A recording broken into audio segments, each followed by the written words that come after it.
Hey, what's going on? Ryan here with Intersection Records, and we're talking about staying too long at the party, bands that maybe should give it up.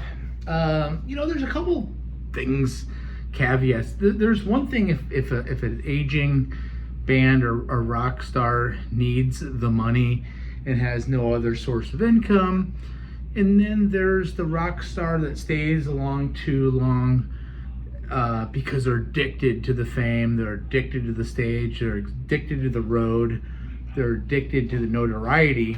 I'm going to go through some bands, give some opinions on what I think.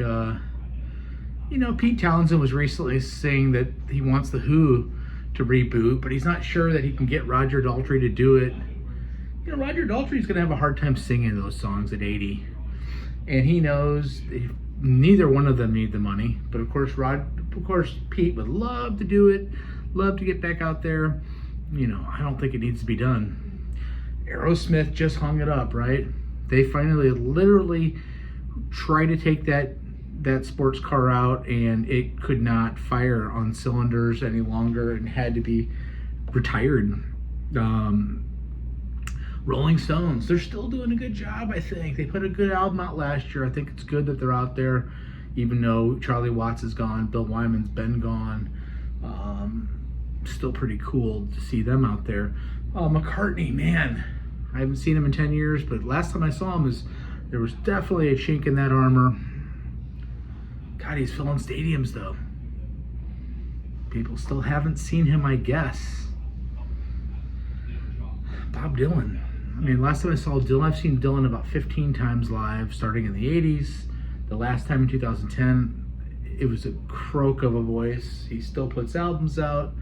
He's still prolific at touring. I don't even know what to say about that. B.B. King, I remember seeing him, standing up in the early 90s. Then he went to sitting down.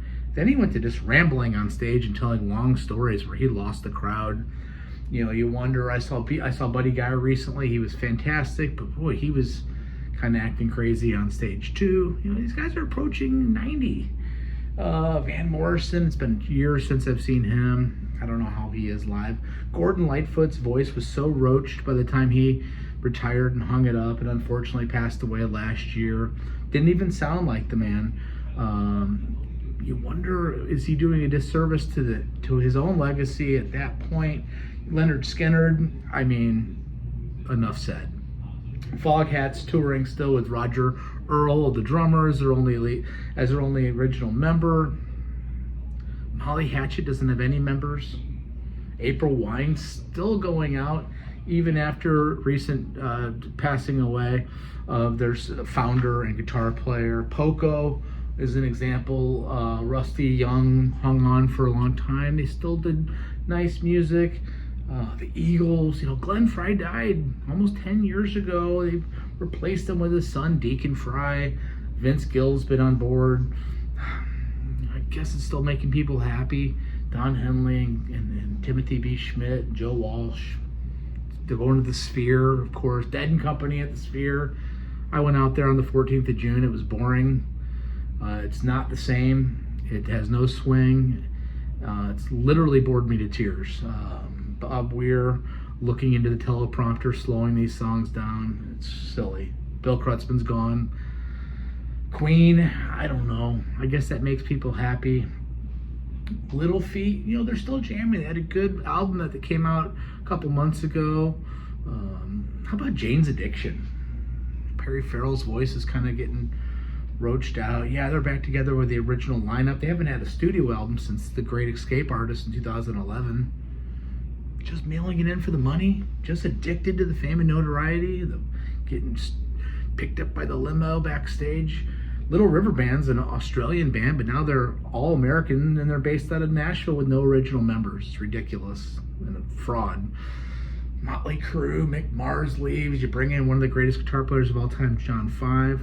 Pretty cool. Jethro Tull, the Zealot Gene, Rock Flute, recent albums, very good.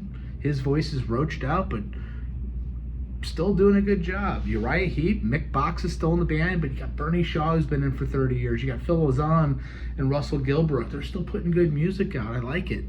Yes, not maybe as much with the Jeff Downs and John and Steve Howe was the only original members, and everybody else has been replaced. King Crimson has retired. Kiss, Kiss still did a great production and great tours. How can you fault them for that? AC/DC, they're back out of the run with Chris Chaney on bass and Matt Laug on drums. They got rid of, Phil Rudd and finally the bass player retires. I don't know what to think about that. I guess it's making people happy. Judas Priest still putting great albums out, even though Glenn Tipton's got sick. Even though KK Downing's gone. Iron Maiden still putting good records out. Still doing it. Deep Purple still putting good records out with Simon McBride. The new one's amazing. Carl Palmer's out there with ELP Legacy Experience. Check out Carl Palmer's Emerson, Lake and Palmer Experience. It's fantastic. And last, Kansas. Phil Ahart recently had a heart attack. At least Rich Williams is the only original member. They got new singer Ronnie Platt, who replaced Steve Walsh, is incredible. I don't know, these are just some of my thoughts here. Put in the comment section what you think of bands that have gone too long, where it's doing a disservice to the fans and to themselves and to their legacy. Check out my channel. Peace out. See ya.